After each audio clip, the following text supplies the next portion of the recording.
Hello, you are listening to the award-winning To Hull and Back podcast, proudly sponsored by Old Zoological Bar in Hull. I'm your host, Nathaniel, and tonight I'm joined by Joe, Ant, and Will to discuss what I'm going to refer to as the breaking of the typical City curse. Of course, Norwich had lost 6 home games in a row, I think 5 league games in a row, and we went there, very poor first half, big improvement in the second half, and we got a 2-0 win thanks to Joe Gelhardt and Darko Gyabi's first goal. So as we find ourselves yet again not in the playoffs, but a joint 5th and 3 points off the automatic promotion spots, not that I'm getting carried away. How are you guys doing? Yeah, good, Nathaniel. Thank you. It was another game of two halves, wasn't it? And I feel like that's becoming a theme recently. But you've got to find a way to win, and despite all the injury-related adversity that we're in, we are still finding ways to win, and that's the hallmark of a decent side. Mm-hmm. Yeah.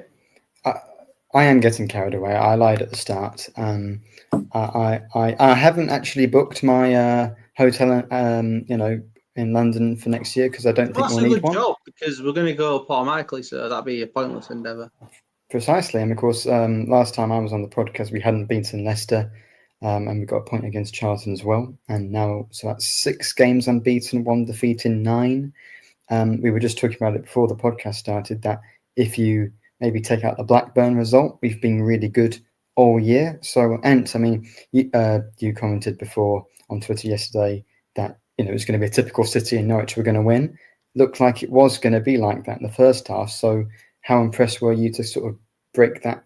It's not like a proper duck, but we did it against Oxford and West Brom last year. They had runs where I think the only teams they beat in the run of 10, 11 games was us. So how do you feel? Yeah, it's nice. It's nice to not have to witness typical City. I think it's been a mindset that we all get used to going into games. It's definitely some games out like Norwich away where you just you almost write it off and go, well, we never usually get anything there. And it could quite easily have been a case of that. We were quite poor in the first half. I think we were quite lucky not to be at least 2 or 3 down by half time. Thank God for Norwich's lack of confidence and lack of finishing. I mean, especially Josh Sargent's chance that should be 100% a goal. But we ride our luck at times, but we have done in most games this season, and we still end up coming out with something. The character in the team, it's like we've got this knack of measuring a team up because we kind of start poorly in games, and it's like we're trying to establish what they're trying to do and where their weaknesses are, and then we change it and we get better in the second half. I feel like that's the approach we go for, and that's pretty much the approach that we had that game. We made the switch at half time to go to a 5 at the back, matched them up, brought a JE on, and we looked far more comfortable and basically nullified anything Norwich had. And then, we didn't have that many chances, but we took the couple that we do, which has been something we've done all season. That conversion rate's really high. So, yeah, we just keep finding ways to win. And this is without, probably as we'll touch on later on, with so many key players missing. So it's one of those where we've kept the run going. We'd have all took a point, I think. We've come away with 3 and a clean sheet. So, yeah, it's a really, really good result. Mm-hmm. Yeah. Just going to enjoy it for a few moments. Yeah, it's been of course 2 weeks since I've been on the pod, so I'm just shocked at how well we're doing. After Longman's missed, didn't you, in the cup? No. I was going to say, I was thinking just before, I'm glad we won't have to talk about that this week because he didn't play, and you've gone and brought it up. So he played in the Cardiff loss. So the loss they had to League One Cardiff. Oh, the Welsh derby. Of course, we had our English derby against Norwich, didn't we? Yeah. Let's talk about us. Focus on us. Longman, the last word on Longman is that, he was great and underappreciated, and I was right all along. So we don't need to talk about that anymore. Let's talk about the players that are at the club. Of course, McBurney, he's been out injured for a few games. Gelhardt's got 4 in 4. Well, just how important is he? And it's amazing that we're 13 games in, McBurney and Gelhardt have equalled Pedro's top scoring record from last year. Yeah, that's quite useful. It's been fantastic that Gelhardt's managed to step up without McBurney in the side, because I think a lot of people probably thought, even though Gelhardt had a good end of season with us last season, I think a lot of people thought when McBurney was missing, might be a struggle for chances and goals. I mean, Joseph does everything right until he gets a chance on goal, so that's the issue there. But yeah, I think, like I said, Galat has stepped up when needed to. It's 4 games in a row now he's scored, so he's been vital with his contributions to the side. It was nice to see Darko get a goal as well, because I think he's had a decent. I think he's been okay. He's not amazing, but not awful either. Solid start at City. I mean, he probably should have put away the first effort, but at least he put away the rebound. Yeah. But it was nice to see. Regardless, though, it'll be a nice confidence boost for him, won't it? Oh yeah, definitely. Well, yeah, you won't matter. You won't care if it went in off your ass. It's a goal. It's a goal's a goal. But it's just nice to see us win at Norwich, considering it was 2010 when we last did it, September 2010, which it was Corrin and Kearney scoring in the last 10 minutes to win 2-0 that time as well. Back Of course, when I wasn't born. Last time I checked before, and I can't remember. I'm pretty certain that season, after that game, we went above Scunthorpe United in the Championship table. How times have changed. Wow, yeah, that's wild for them, isn't it? Yeah, and great link-up play from the 3 substitutes coming on, Drame, Destan, and Gyabi to score. Because I think one of the things, especially against Charlton, there were times on the break where we didn't kill the game off, so to kill it off away at Norwich, and I think the boos were louder than the away fans when the second goal went in, and that's just what you want, and meant we could enjoy the last few minutes. So that was very good, and yeah, it'll give Gyabi a lot of confidence, and he might make an appearance in the combined lineup that I have for later. Because anytime we win and we're in a positive way, got to make one of those. So watch out for that. The best part of the podcast, of course. Yeah. What do you think, Ant, about the formation change? I mean, I think maybe one question could be: are we better with 4 at the back or 5? But maybe the best thing is that Jukiewicz is happy to change it, which under Rossini and McCann and Sayers and Volta and every manager we've had for ages didn't really want to do that. Yeah, I think maybe with the wingers that are injured at the minute, the 5 at the back might be the way to do it. Obviously, we've got Akintola back, but he's very inconsistent in his performances. One game he can be really good, the next he can be absolutely horrendous. So I think with the current setup that we've got, it probably suit a 5 at the back a little bit more. The only issue is that we're very thin on centre backs, aren't we? We've only got Famua really to call upon beyond someone like McCarthy.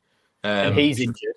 Yeah, exactly. So should any injuries happen, you're leaving yourself a little bit light, aren't you? But I think, considering that the next international break's coming up again and we'll get some more wingers back into the team, maybe this is the way to go. I think Derby currently play 5 at the back as well, so he'll probably match that.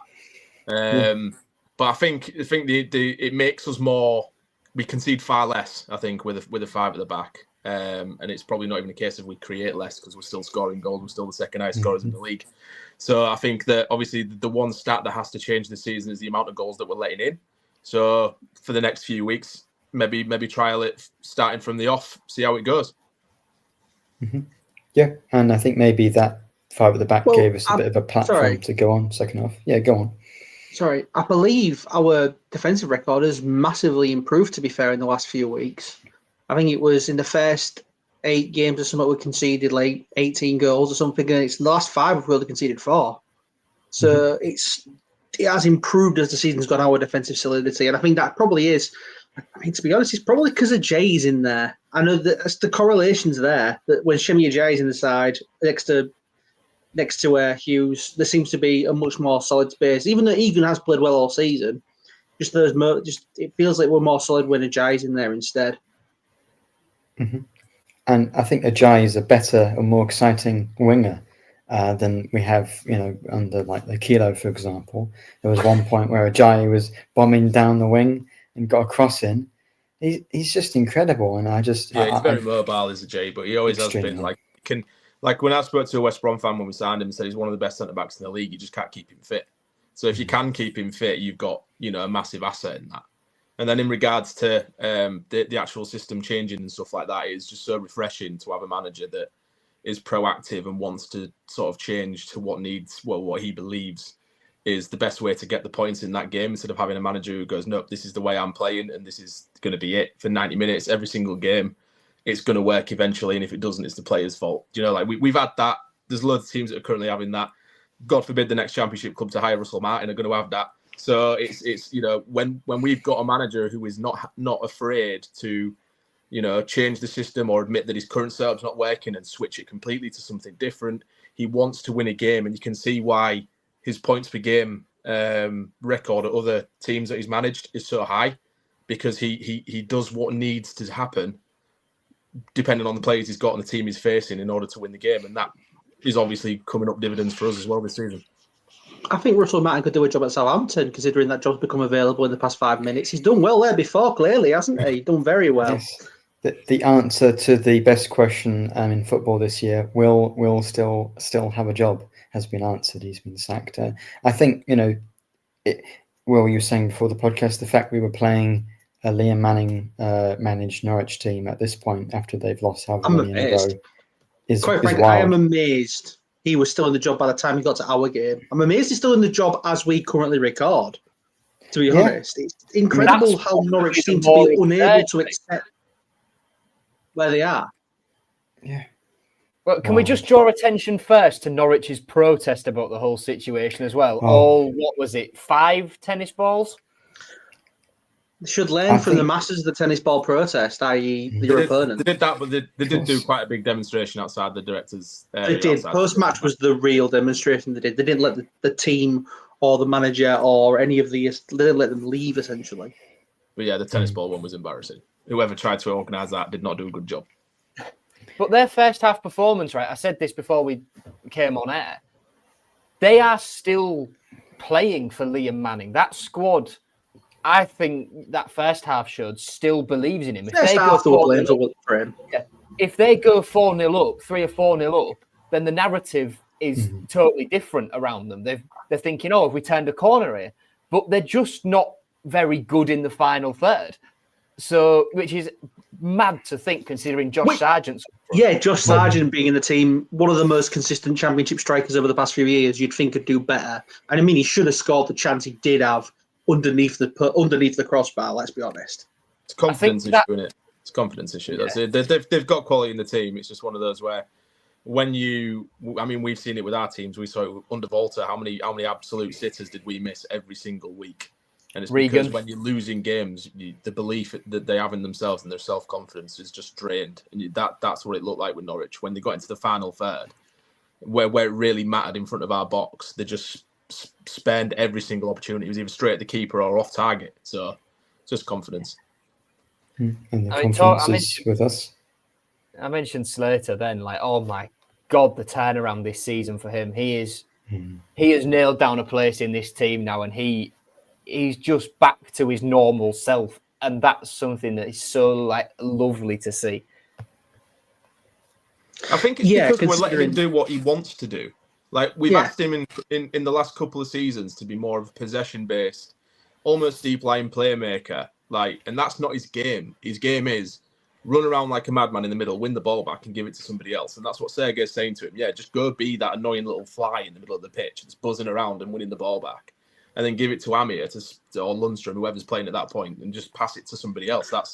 It's the same with Giles. I think what's the best thing Sergei has done is he's come into the team, looked at every single player and gone, you're good at this, you're good at this, and you're good at this. So that's exactly what you're all going to do, because you're good at that. Mm-hmm. Yeah. When Lunny comes back, it gives him such a conundrum about who he drops in the midfield. To be quite, because then even when Mataza comes back, if everyone's fit, it's even worse. Amir's been playing well, to be fair. Well, I was surprised. He's better in the game. Mm-hmm. There was one particular moment quite early in the first half where we did a lucky turn around 2 players. I think not necessarily harsh for him to have been dropped, but it's certainly not one where Palmer was in a half with Jukiewicz and wasn't ready to play the next game after he got hooked at half-time against Preston. I think Hadjimatovic, hopefully that's just sacrifice for the team because, we need to improve in the second half, but I still probably... He was a victim of the system change, wasn't he? Yeah. Because you technically go to a 2 midfield. And do you want to sacrifice Crooks or the work rate of Slater? That's his issue. So he had to get rid of Amir in that sense. But I think he'll have been explained that at half time. He would have been thinking. It's like you say, it's completely different to the Casey Palmer one where the whole team was terrible and it was about picking. Like you could have picked any one of those 10 outfield players against Preston to have subbed off when we needed a change of tactics and personnel. It was just, right, you were shit, you were shit, you were shit, you can come off. Mm-hmm. Yeah, and it was the whole team, wasn't it? Yeah, it could have been any of those against Preston, but like you say, the Amir one, it was very much we need to change our system, change the way we're playing to cope with this. And Ajay was the natural one to come on and sit deeper, and it worked. It's we're covering all ground, but just not being afraid to change things when they're not working and shuffle things around, be it personnel, tactics, shape, whatever. It's nice, and we've lost once since the September international break now. We're unbeaten in 6, 1 defeat in 9, I think it is. I think, everything is going very, very well. We've survived an Adjun Q&A, which always has to be a marker. And, it's all shaping up very, very nicely. And as we get players back, it should be a little bit better. But can they stay back? I was going to say, it's all shaping up very nicely, which usually means when it's a Hull City, that's the point when it all goes crumbling down. Don't say that. We're bound to go up. If we do have a dip, it'll be a dip, and then we're back on top as soon as possible. Of course, a one-match dip. Yeah. It's the best start to a Hull City Championship season since we got promoted to the Premier League under Bruce the second time in 2016. We've got 22 points. We had 25 then. That's positive. Of course, League One was better. Rossinia with all those players.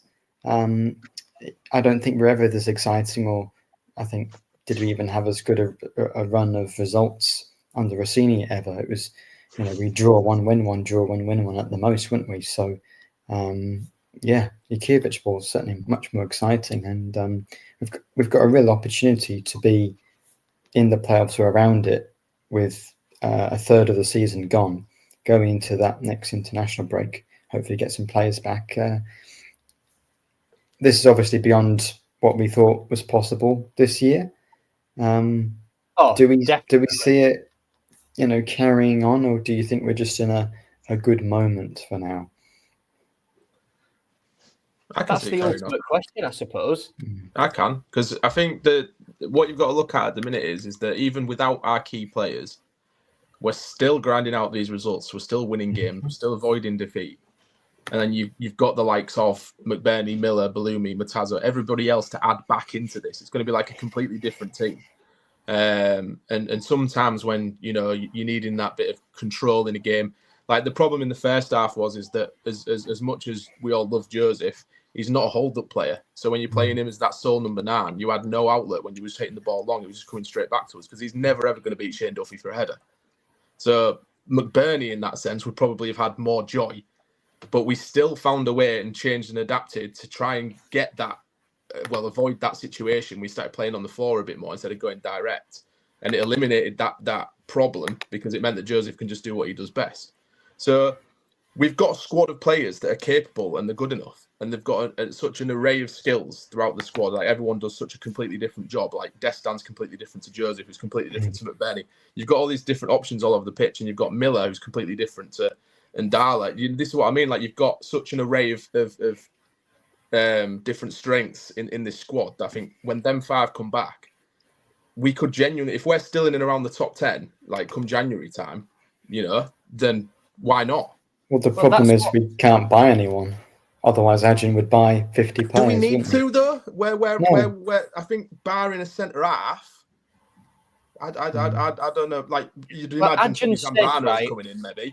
But, you lose Palmer and replace him with Zambrano, I'd imagine, maybe. Adjun said he wants to use the loan spot on a 10, though.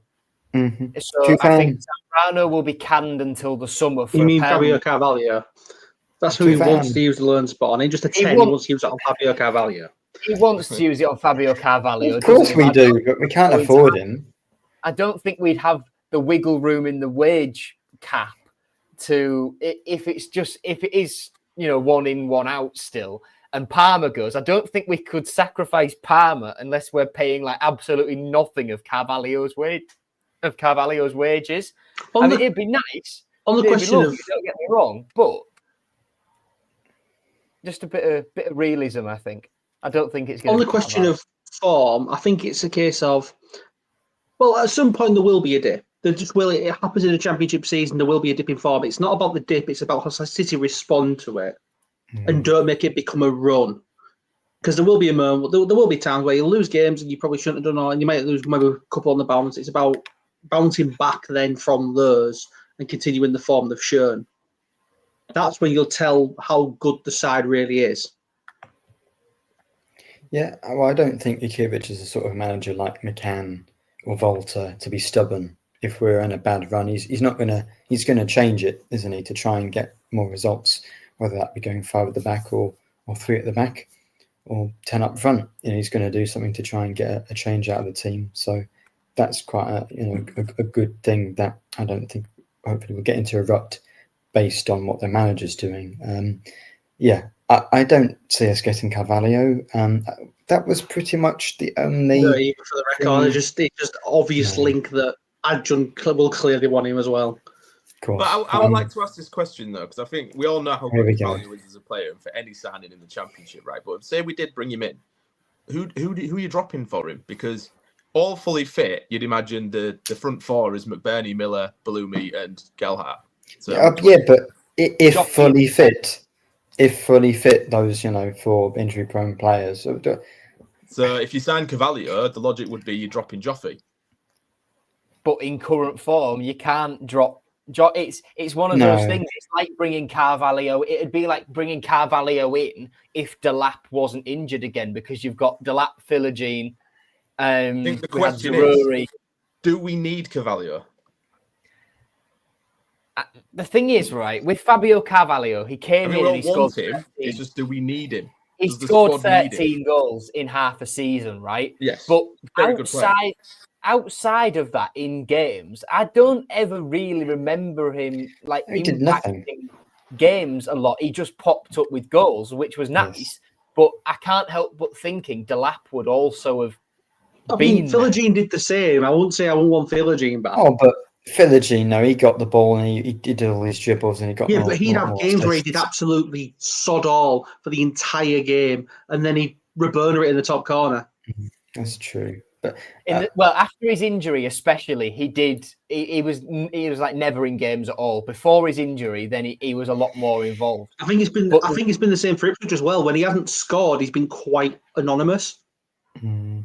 All I'm thinking is that if we are obviously still under the fee restriction when it comes around to January, and imagine we still got EFL eyes on the wage budget and stuff, I can't imagine Palmer selling Palmer would free up enough wages for us to bring in Carvalho and justify it, because I think the squad as it is, like, I would 100% have Carvalho if you offered me him right now. Of course I would. I'm not an idiot. But what I'm saying is in our current situation, I don't think we can. And I'd much rather have a centre-back, maybe on a temporary 6-month basis, because we're going to lose a J to AFCON, and we're already light there as it is. And if we lose Ajay to AFCON, Firmino to injury at the same time, Ajay could come back from AFCON and also get injured again. Then we're also light. And if wingers are injured still as has happened, then all of a sudden we've got depth everywhere. Like, we've got 3 strikers that offer something completely different. You've got 4 wingers when all fully fit. You've got all the midfield. And you would imagine he's probably going to try and bring in Zambrano in January. I'm convinced that's the plan. And then when Williams is fully fit, you've got your 4 fullbacks in Coyle, Drama, Williams, and Giles, and then 2 goalkeepers we've got, so they're fine. And then you've got the only issue is the centre back. There's like, in the current wage situation in EFL, watching us like a hawk, I think we've got to be smart in the January transfer window. We've got to be really clever with what we do and make sure that we're covered depth wise in really key positions. That if we are actually in that surprising position of being in a top 6 push, that doesn't hinder us because we have to play Cathal McCarthy for 2 months because Famwer's injured and Jay's not here. Do you know what I mean? Well, can I just give a quick word to the academy lads on the bench? Cathal played. He played 60 minutes for the 21s the day before at Sheffield Wednesday, where Brandon Williams also played, and then also on the bench Faz and Calvin. For Calvin in the 18s, that's enormous. That shows that there is a pathway again to an extent that you can come through the system that has been blocked in recent years and get your foot in the door. Bobby Moore was training with a team for a lot of the week as well. So that's a nice little side note to the win. That's a nice little pleasing side note for someone like me who does go and watch the academy and does want to see these lads come through. And Brandon Williams still playing for the 21s is a really interesting one because he's been playing week in, week out, more or less for the 21s for the last month. So how far off it actually is he if he's still getting put back in the 21s and playing there when we're so short on numbers to make a bench? We didn't have the full amount of substitutes again. Mm-hmm. Yeah, that's fair. What's going on with that? How is it? I don't have the words to sort of explain what I want to say. It's just really, really weird how he's had all these games and still clearly isn't, from the outside looking in anyway, doesn't seem to be there if he's still having to play 21s games. Mm-hmm. Yeah. I guess he rates Famwo more there as a second left back at the moment, but he's injured as well, isn't he? It's probably more to do with mindset, and there's a lot that we have to take into account with Williams. He hadn't played football for 2 years, and then not his promotion season. So he had a season out, and he had a season out, and with his injury, it had been about 18 months since he was last on the pitch. Yeah, and then he's got to get his fitness up. He's got to get his mindset right. His decision making's probably, got to get back up there as well. They're probably watching him and thinking, is he in the right sort of fitness plus headspace to be chucked on in an actual game for 90 minutes? But I'd imagine come January, I bet he's properly involved by then. He's got to be. Got to be, otherwise we're going to be selling him to, no one's going to buy him. Maybe we sell him. We'll just release him at the end of the year. True. But, we need the wiggle room, don't we, as you say, so you never know. I'm not saying we should get rid of Williams in January after having not played him, but I think it's much more likely that going back to January that we'd probably be getting, I know they want Tufan back. We'll see about that one. He's not playing for Trabzonspor, but just to say about Carvalho, Miller and Bellumi are probably going to be injured on and off for the whole year. I'd reckon you'd push Gelhat out wide. But we're jumping ahead a few months Matazo will get injured as well at some point. I think I said this last week. If the hamstring injury has happened to Bellumi and Miller, I think it's a safe bet to say that it'll likely happen to Matazo as well. So we have just got to prepare for that 6 weeks out for him when it comes. So he'll be back in training at the end of this month. So we'll see how he readapts back. Sorry, that's a disgraceful comment. Williams is not on 40k a week at City. 45, isn't it? We literally are allowed to spend 40k a week on someone. Yeah. Our initial offer to McBurney was about 40k a week, and the EFL said no. Anyway, I've completely lost my train of thought. But yeah, Matazo, we'll see what he's like when he comes back. But to your point about Zambrano, and I can see that being more of a summer one, just because Adjan wants the loan spot on a 10, and we can't sign anyone at the minute. Yeah, I think it'll be someone because you never know. We might not be able to get Lundstrom back. Possibly, you never know on that one. I think Adjan would try for Lundstrom and one of Amir or Zambrano, to be fair. Well, it depends what league we're in. I might want all three. Christ. Of course. When we're in the Premier League, we won't need all these people. It'll be the Turkish national team. It'll be Gula on loan and everything. Don't need to worry about whether we'll get Lundstrom or Amir back. I want to look at some of the underlying numbers now, and we were having a huge fight, weren't we, about expected goals? Of course, we won the game anyway, fortunately. But so in the expected goals table, which essentially means Which means, for the record, Nathaniel, means fucking nout, because it's not the actual table. Jog on. For people who don't care or don't want to know, rather than the actual results, they just take the XG results, so which team had more expected goals. We would be second bottom in the XG table. That's a shame. Well, you know where we are. We're not second bottom. We're higher than that, I think, just a few spots higher. Basically, I guess at that point it means that, yes, a dip in form is probably going to come at some point because you can't keep outperforming it.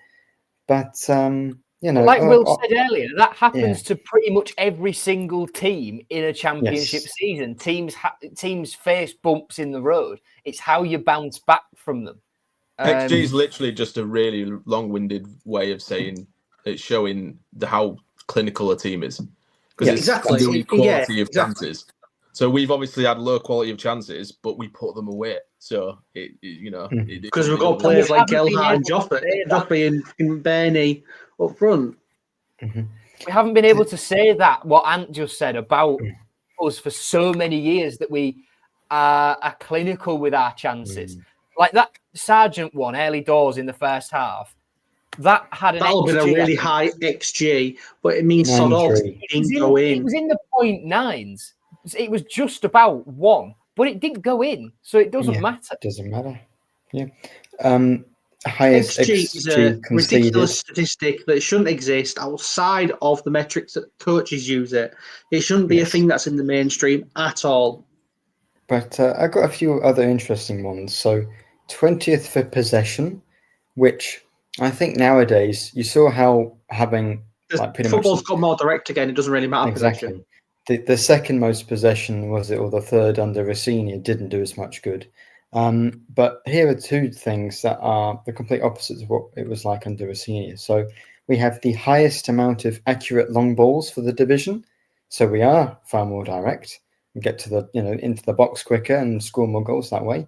And this is something about I think we've talked about before, having players like McBurney and Lundstrom and Crooks who are proper scrappers and won't take any nonsense, and we have that personality and character which we didn't last year. But we have the second most yellow cards in the league as well.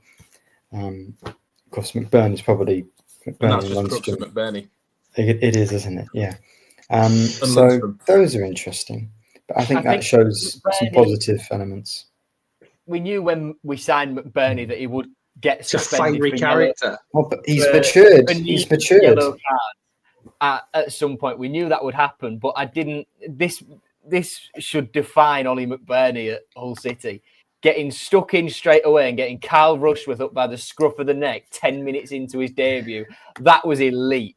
And no matter how many goals he scores, that will always be, for me, McBurney's most memorable moment. After all the pre-match of, I've matured, I've got a daughter now, I've been to Spain, I've seen the world, I'm a much more well-rounded human.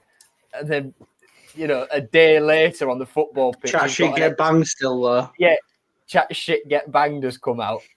Yes, and someone who was even at our club last year. So a lot of other players will know him and maybe quite like him, and he was fighting him immediately. It's something City have missed for ages, is some bastards. They've missed that for a while. And Sergei used that exact word, didn't he? He said the team need to be, they're too nice, they need to be bastards. Yeah, he's still not happy with that. I've been saying that for years. We need bastards. I mean, one thing I've noticed is, and obviously we all go on different podcast channels and stuff to do preview games and stuff. One thing that gets regularly said to me now as well is you're a really horrible team to play against, and you sat there and you go, yeah, we are, and your players are not going to enjoy that 90 minutes whatsoever, and they're going to feel like they've been in an absolute scrap for 90 plus minutes, and that's the way we want it to be, and I think that's the way Sergei wants it to be. And that's why we're always in games and why we're always able to claw it back, because we're like them annoying, pestering, we'll go through you. Birmingham game was brilliant for that. It was really physical. Everyone was scrapping. We are that kind of team this season, and we needed a lot more of that last season. But no, I'm a big fan of it this year.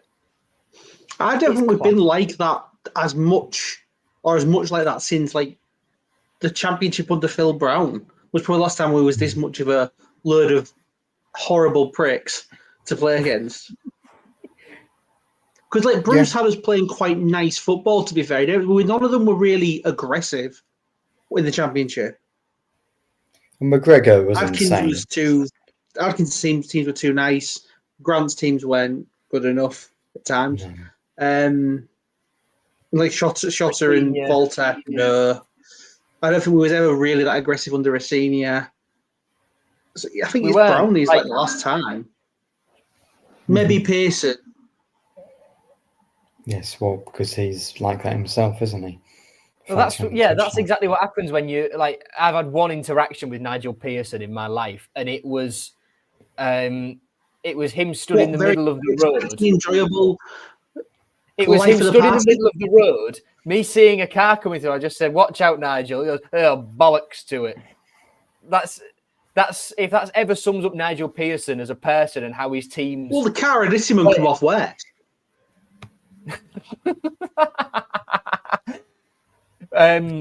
But yeah, we haven't been. I can't ever remember watching Hull City as being a team that would be a nightmare to play against, that would get under your skin, that would fight for the arse end of everything. And that's what we do now. We get under people's skin. We combine the work rate, the attacking talent, the flair. It's nice. You can tell we get under people's skin because every single game you get told we're the worst team that each team has played here every season. True. Every single game we get told we're the worst team that played this season. We must be doing something right if we're up in the playoffs. It's like the League One year, especially the League One manager bingo was fantastic. And Russell Martin's press conference at MK Dons after we beat them like 3-0. Well, they weren't that good. And when we won, it was when we beat 3-0 at Portman Road and the BBC Radio Ipswich. I can't remember who it was in particular. Just absolutely lost it and said, "Oh, they weren't that good." Well, we're top of the league and we beat you 3-0 at your place. They weren't that good. I don't think they'll do anything. What? Well, won it, mate. Josh McGuinness scored 20 goals. I mean, it's got to be a bad league, though, to make Josh McGuinness look good, to be fair. No. McGuinness slander in League One. He was ace in League One. Oh, Josh McGuinness was ace in League One, yeah, because it's a crap league. Sorry, Josh. But, Malik Wilkes, there's a few of them, yeah. Good segue into Derby because, of course, one of the best players we had in that League 1 year, Callum Elder, we're going to be up against him on Tuesday night. Of course, it's the Championship. So a month ago, I was looking at Derby thinking, oh, we could get something out of that. They've just won 3 in a row. Obviously, everyone beats Sheffield United at the moment, but Carlton Morris has got a hat-trick against them yesterday. So that's going to be a really difficult game, but they've won 3 in a row. We've got 4 wins out of 5. So, that's going to be a really exciting match. I do suspect we'll probably match them up at 5 at the max. So, and how do you see that one going? Yeah, tough. I was talking to a Derby fan earlier, and they're looking at this game and they're saying that they'd happily take a point. So I think we're at the point now where teams are starting to look at us and go, these are a decent team, because they're not looking at us and going, oh, we should be beating these. They're going now and take a point here, especially at home when they're in form like that. I think that speaks volumes. But I'd be happy with the point at Derby. I think Portsmouth's very winnable on the weekend. Keep the run going, stay unbeaten. They're definitely going to make it hard for us. They're, again, a very physical team, so it could be a bit of a battle to watch. I'd like to see a J in the team, even if it is a 4 at the back again, because I think to deal with more risk we need. It'll be a 5, surely, because we haven't. Yeah, I would imagine. We haven't got the wingers at the minute, so it has to be a 5. But is it like I back us against anybody at the minute? You know what I mean? We could go to. We went away to Cov and kept a clean sheet. Do you know what I mean? We are capable of mixing it with the best teams in this league, regardless. And Derby aren't one of the best teams in the league. They're just on a decent run. They're on 17 points or something. So but they are a decent team, and I think this is the best thing about Sergei is that we know we're going to go into a game with a game plan. He's going to know what he's going to want him to do, and if it's not working, we will switch it up and try and get something from it. So I think we can go into every single game with confidence, and I expect at least a point. Mm-hmm. Yeah, I think that's fair. Yes. Derby. I mean, well, both teams are going to enjoy it more as a contest than they did last year, because there's much less riding on this one at this stage of the season, isn't there? I think this is another ground we don't do particularly well at as well. I think the last time we won there was the 3-0 playoff game, was it? I think it was. Technically, I guess that's not the league. So with the last win we've had there, 2013. I mean, I guess it is the league, but is it? You can define it however you like, but it's still 10 years, isn't it? 10 or 12 years. Did we win there in? Oh no, that one's at our place. Sorry, I can't remember winning there bar in the playoffs. We might have done beforehand, but Drew last year got beat. I'm fairly certain we won there. Boyd scored when we got promoted under Bruce the first time. I want to say. Yeah, that's when I think we last won in the league there. Because I remember, I think Cameron Stewart scored on like one of his return games from injury, and we went top. We went top. No, there was the one that were under. Maybe we won that one. I know in the championship when we played them under Bruce, we went. It was when we went top of the championship that season. Briefly, or went to the top 2 briefly, and that's when we never came out the top 2 pretty much. It was the 21st of December in 2012 that we played them at their place under Bruce, and that was Corin and Abdullah Fair. So that's not the player I said. Two hoodoos in like 4 days. Let's do it. Yeah, that'd be good. Of course, the last time we beat Portsmouth at home would have been a very long time ago again, but that's more because we never play them anymore. I mean, it'll have been in League One, won't it? No, we lost, didn't we? I can't remember. Yeah, we lost against them at home in League One, but then we beat them 4-0 away, and Jack Watmore scored 2 own goals. Yeah, so I guess if you're doing the specific home match, then it'll have been a while, 50 years or so, that one as well. But of course, that's less important because we play Norwich a lot more. Do you think it's time for the best part of the podcast? Yeah, I'm going to leave. You three can just carry on. No, not the predictions, silly chump. It's the combined lineup. So, of course, I'll read it out. I had some difficulties with this because of the players that are fit and are good. So I've gone 5 at the back here. I've gone Panda, Ajayi, Hughes, and is it Matt Clark for Derby? Giles and Coyle. You don't even know the names of the players you picked. No, I don't know. Carlton Morris up front, supported by Gelhardt and Benjamin Brereton Diaz, who has scored 1 goal this year, but he's a decent player and has been good in the past. So I've thrown him in. He's had 1 goal in the past. He's had 2. He had 2 years. I thought you picked these on fitness and form. Well, yeah, but all of those players are fit. So you've not picked. Well, I mean, I'd have Matt Crooks in that front 3 over Brereton Diaz.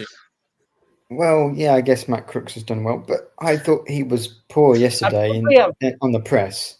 The Norwich players were just gliding past him every time when he gets square onto a player. I know what you mean. He didn't get that assist for Joffy's goal at all, did he? No, but like that's a good assist from the header, but his overall game, I thought generally he was fairly poor. He's played well before this season, but yesterday I don't think he was good defending at all. The amount of times they went past him, it was incredible. Ollie Barnes this comment says, section is full of people calling Nathaniel a muppet. I'm going to be angry. Yeah, that's fair. Brereton Diaz is shite, says Ollie. Yeah, that's fair. That's fair. He is. Who else am I going to put? He's that shit. He should be banned from using Diaz on the end of his name. Players, that's true. All our players are injured, and the only player that's good for Derby is Morris, and I can't put him in 3 or 4 times. So, what was I supposed to do? I guess just put the rest of our team in. Yeah, I guess. Make it 3-5-2 and put Crooks or Hadjimetovic in the midfield, and Did I then have not two put up front. Hadjimetovic? Oh, I didn't put Hadjimetovic. Well, put him in then. Well, it gives you something to talk about, though, doesn't it? Best section of the podcast. It is. We've Because fully hijacked Nathaniel's pride and joy here, haven't we? Well, I'll be fair. I promised you on the group chat last night when we beat Norwich last night, 2:00 or so. You know, we're in the playoffs at that point. We were fifth at that point. I'll give you 2 combined lineups, but Portsmouth are so garbage that I haven't bothered. Because of course, Thanks for jinxing it. Yeah, we've lost now. Well done. Oh no. I mean, that could be 4, 5, 6, and that's by half time. So I think that you probably said something like that before the game. That's getting clipped. Didn't you put Nathaniel, to take people behind the curtain, in our group chat when we were doing predictions for Derby? Christian put 2-1 in after I put 2-1 in, and then Nathaniel replied 9-0. No, that's for the Portsmouth game. That'll be 9. Derby on a good run. That'll be 7-1. Thrilling. Do you want me to put these into the prediction league for you? Well, 9-0 and 7-1. But we don't. It's not pointless, right? So it doesn't matter. So long as the result's right, I still get the points, don't I? The 1 point. Well, you're going to need them because we're going to show the table in a minute, and you're not in the most flattering position right now. Oh, God. Go on and put it up on the screen. Oh, have you got it? Oh, here we go. Yeah. Right there. Oh dear, I'm So, very as far you at can the see on the on the prediction table, 13 match days in, Christian is he's got away from us recently, but thankfully, I'm saving us all because I managed to predict 2-0 against Norwich. Oh, that's good. Which is a fantastic choice, an inspired choice. That's the right one. But it does mean that there is a computer doing I don't think I've had a single point in about 3 weeks. I did predict the 1-1 but sneaking up, which is concerning. 1-1 always does well because 1-1's like one of the most common scores. That's why it's a bot. How many 1-1s have there been this year, though? For us, well, maybe you get a point if it's just the correct result. Yeah, it's only the Charlton game, wasn't it? It's actually the 1-1 bot's not doing that well, although it's doing better than me. It's third. So it's doing well then, isn't it? Maybe I'm not going to predict 7-1 to us against Derby and 9-0 against Portsmouth. Maybe I'll change tactic. You know, maybe. I mean, I think that's you can't moan about him getting points for 1-1s when you got a point for predicting us to beat Sheffield United 7-0. Well, I suppose you're right. I'll accept that constructive criticism. We need to add some jeopardy to this league, don't we? There has to be a forfeit for the loser, surely.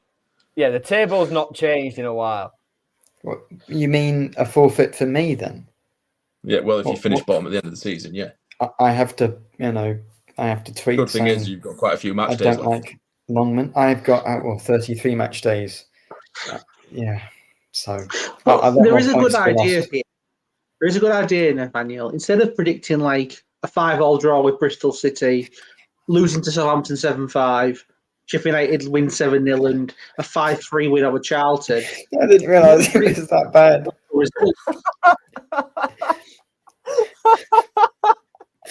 Some would say he's not taking it seriously.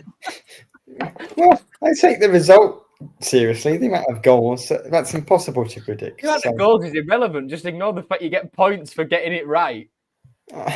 It's not important. The most important thing is that we have fun supporting the mighty Tigers and spending time. To be fair, Christian's not with us today, but he's now got 6 in a row. He's got points in 6 games in a row. So he's on a run. That's impressive. I mean, of course, I think when the points should be higher, considering that we've actually won a few games this year, because I think genuinely you're going to be more likely to predict your own team to win. So the fact I've only got 4 points is shocking. So, I'm going to start. Can I just say, like, I take it seriously, and I'm only 1 point ahead of Nathaniel. The amount of games that Ant's missed and has got 3-0s, and he's only 2 points ahead of Nathaniel. Oh dear. Well, I mean, I guess let's go around then. We'll do the predictions for the Derby game and give a bit of insight of what you think. What would you be happy with? Because I think if we could get a win against Portsmouth, a draw against Derby, that's 2 7 out of 9s in a row, 14 from 6, if you will. That would be a great run, wouldn't it? So, well, Joe, let's go to you for your Derby prediction first. Well, before anyone accuses me of being boring, I locked these in earlier because I didn't expect to be on tonight, but as it turns out, I am. For Derby, 2-1 to us. Pompey, we win 2-0. Lovely. So you're going to go trying to get an extra 6. That might actually put us in the top 2. If we were in the top 2 for 2 weeks, given it's an international break, I think my head might explode. That my ego. I just can't wait for this. To be the host of a Premier League podcast. Yeah. We might sack you when we get promoted. True. Well, what about yourself?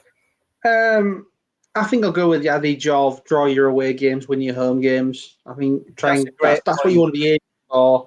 So I'm hoping that's what continue. Obviously, you hope you get 2 wins, but trying to be because Derby, they're a bit lower down on the table. But I think between 18th and 5th, there's only 5 points. So there's a massive number of teams on really close results. And I think Derby are relatively solid.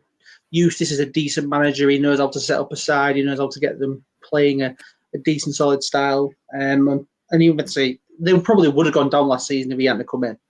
So it's going to be a tricky one, I think, at their place. Like I say, Morris is in decent form. Obviously, got a hat-trick in his last game. I think if you give me a 1-1, I'll be very happy with that. So I'm going to go 1-1. Are you allowed to do 1-1? Yeah. Isn't that the bot score? Yeah, but the bot always does 1-1. Yeah, but that means you can't.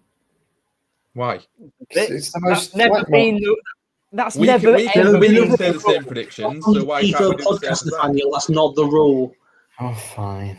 Like we can say the same prediction. So why would it be different for the bot? I don't know, because I don't like the 1-1 bot doesn't lock 1-1. Otherwise, it'd be a pretty shit predictions league if we're not allowed to predict one of the scores. I can't believe that Clanker's beating me. It's a do bot. better. Right? And Nathaniel, I'm going to do 1-1 for the Derby game as well, and then 3-0 for Portsmouth. Well, 3-0. Well, for the Pompey game, I would say, they're not in great form. City at home, decent-ish. But I think it'll be 1-0 All City. I don't think it'll be a goal fest. Mm-hmm. Not a goal fest. I don't. Do I factor that into my prediction? I'm going to go. Remember, Osmer Burney isn't playing. Yeah, Gerhardt's playing, but we're not massive scorers of goals for the most part. I'd like to now. see Destan start from the off. Loads. Mm-hmm. Yeah, and Destan to start, you think? I'd like to see Destan start, but I don't think he will. I just want to see what he's capable of from the off of the game. But Destan's going to be top scorer, so he's going to start at some point. But you could quite easily, I think, against Derby, having Destan through the middle and Joseph out left would work better. The thing I'll say about Destan is that he's doing absolutely perfectly because the team's doing well and the other strikers are scoring, so he's doing his job, which is to warm the bench. He gives us a completely different dynamic because he wins near enough every header that comes to him, and he's an absolute twat as well. I love him. He hasn't done anything for me to love him yet, Destan, but I love him. I would die for that man. He just comes on and kills people. I love it. It's like they've got him before they sub him on a game. It's like they lock him into a room with headphones on, and he just with his eyelids pinned open, and he just watches violent videos, and then they just send him on, and he just goes and hurts people. It's brilliant. I love him. I want him to score so bad. The Wigan 8-0 highlights on repeat. Yeah, we love it when we're sat in the stands. We're like, oh, come on, Destan's coming on. Yes, he's going to kill people. He just runs on and just goes through someone. Brilliant. Yeah. I mean, he's shy, but he's good fun to watch. He's brilliant. Give me more That's of it. harsh. I think he's done okay when he's come on. He does the job he needs to do, but as an actual striker, like I said it last week, there was one point in the Charlton game where he offloaded the ball to Giles, and Giles is always going to be looking for a cross with his left foot, and Destan's just stood still. Like, you're the one man in that area of the pitch who that ball is designed to go to. You're 6'3", 6'4", and a striker. Get in the box. Don't just stand on the edge like a lemon. Come on, mate. Yeah. We Okay. take no Destan hate on this podcast. No. Destan's the man. No, we don't. Destan's new Longman, or the new McGuinness, maybe. Which is a compliment. I'm going to... It wasn't a compliment earlier. I'm going to go 4-0. 4-0 Derby. Well, that's me not on the bottom front of the week. Well, Derby might win. So, okay. I mean, he's not wrong. If Derby win, he gets a point. 4-1 Derby. That's my official prediction. 4-1 Derby. Oh, we could have been 4-0 down in the first half. Derby a better team than Norwich. It's definitely possible. 4-1 Derby for that. Huh? What was the score?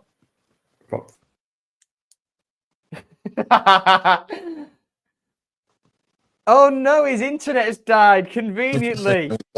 We've lost him.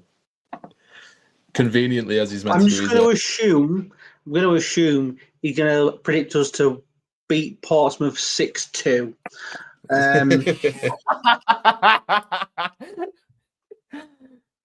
Oh dear.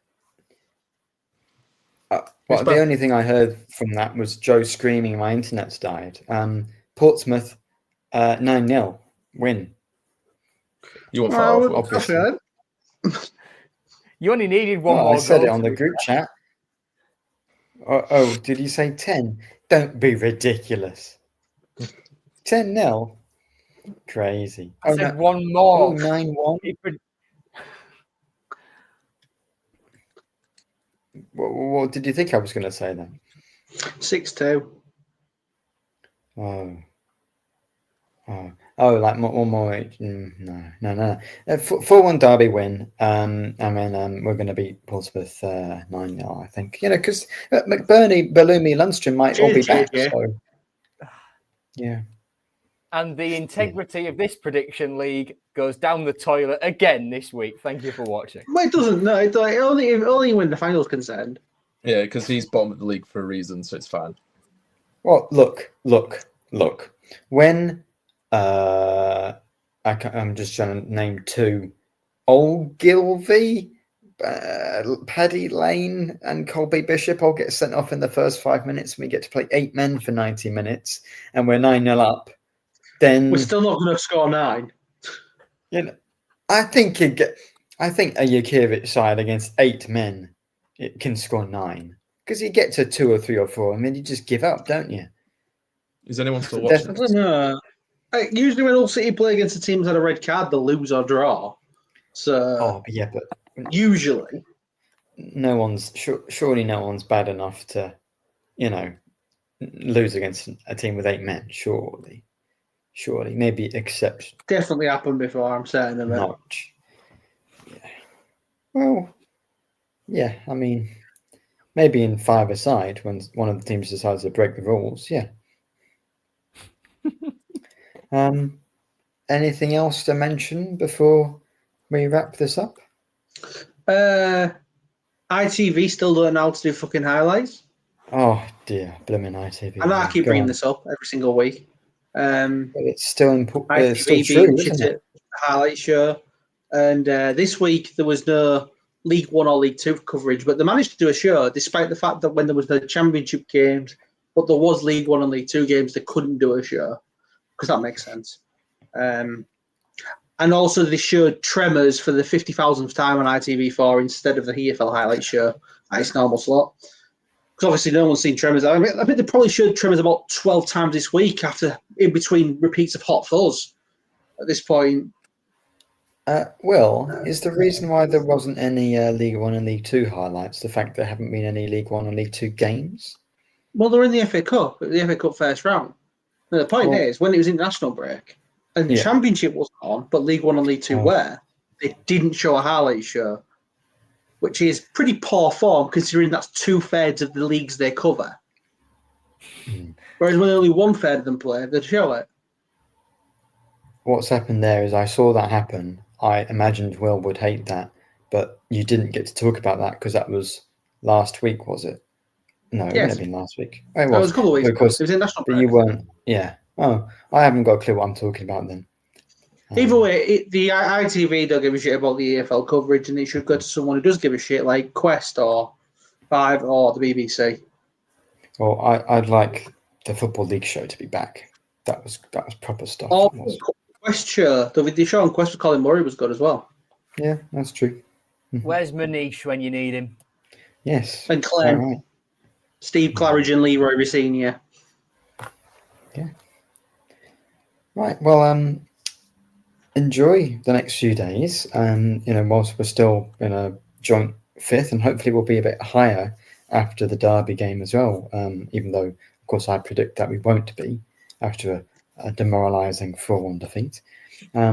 Joe, Will, Ant, thank you very much for joining me on tonight's episode. And I think we've had some new commenters in today, so thanks to everyone who's getting involved on the podcast and liking and subscribing and retweeting, reposting and sharing and leaving me abusive emails as well. Please keep doing that. That is the most important thing. I'm glad you got them. I've spent ages. I'm glad you did because I forgot to send one this week. Do you have like an auto forward onto me anytime there's a rude one? Yeah. I guess I block them. They email you. And then you resend them to me. Yeah. So thanks for that.